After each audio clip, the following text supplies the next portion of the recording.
Once upon a time, in a tranquil village nestled between rolling hills and meandering rivers, there lived an old monk named Kavi. The village was a haven of peace, surrounded by lush greenery and the sweet melody of songbirds that filled the air each day. Kavi was a wise and gentle soul, revered by the villagers for his profound wisdom and the peace that seemed to radiate from him like the warm glow of the setting sun. One day, as the villagers gathered in the courtyard of the ancient monastery, they noticed a peculiar sight. Kavi was sitting under the Bodhi tree, the leaves rustling softly in the breeze, with a small, intricately carved wooden box by his side. The villagers, intrigued by this unusual sight, gathered around him, their eyes filled with curiosity.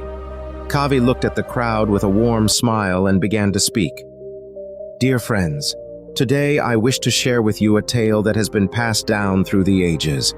It is a story that carries the essence of the Buddha's teachings and holds a timeless wisdom that we can all learn from."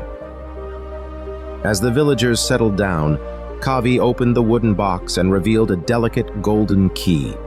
Holding it up for all to see, he continued, "Long ago, in a distant land, there was a kingdom ruled by a wise and just king.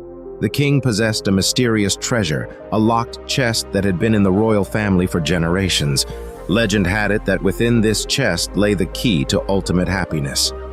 The villagers leaned in, captivated by the promise of such a profound revelation. Kavi's storytelling had a magical quality that transported them to the kingdom in their imaginations. The king, nearing the end of his reign, sought to pass on this invaluable key to one of his 3 sons. However, the king was faced with a dilemma. Each son possessed unique qualities that made him worthy in his own way. The eldest son was strong and brave, the middle son was wise and compassionate, and the youngest son was humble and filled with a childlike innocence. Kavi paused, letting the suspense hang in the air.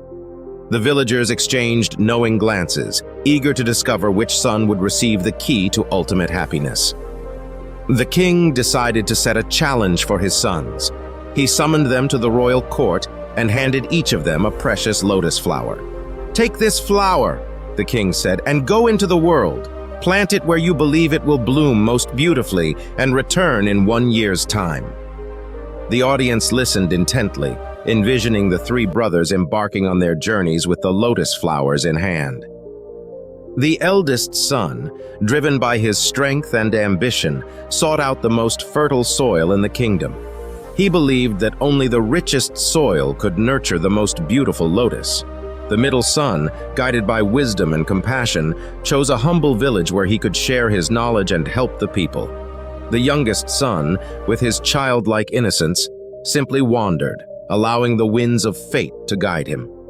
Kavi's voice carried the weight of the unfolding tale, and the villagers were completely immersed in the story. They could almost feel the breeze, smell the fragrant lotus flowers, and hear the footsteps of the 3 brothers.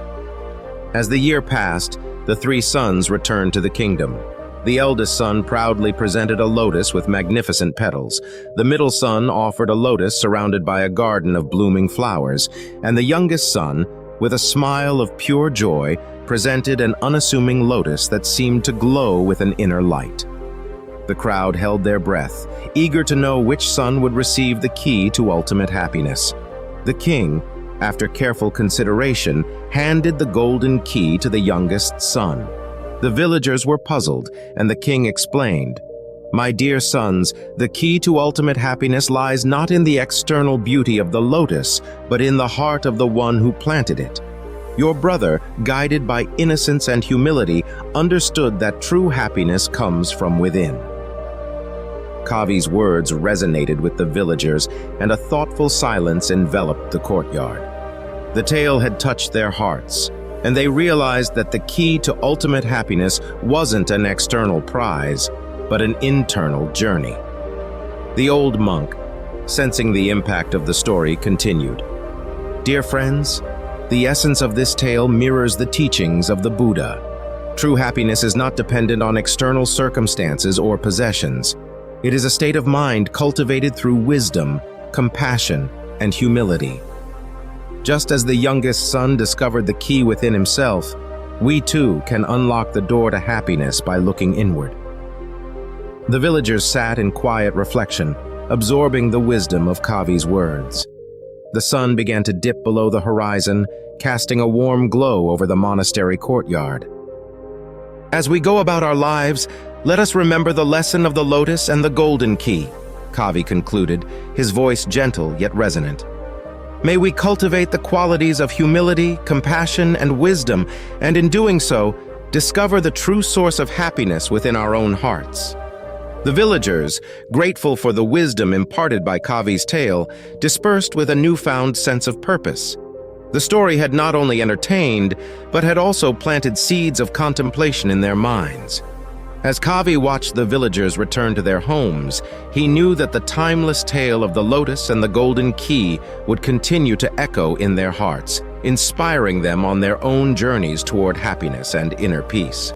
And so, under the Bodhi tree, the old monk Kavi continued to share the stories that carried the essence of Buddhism, weaving a tapestry of wisdom that transcended time and touched the souls of all who listened.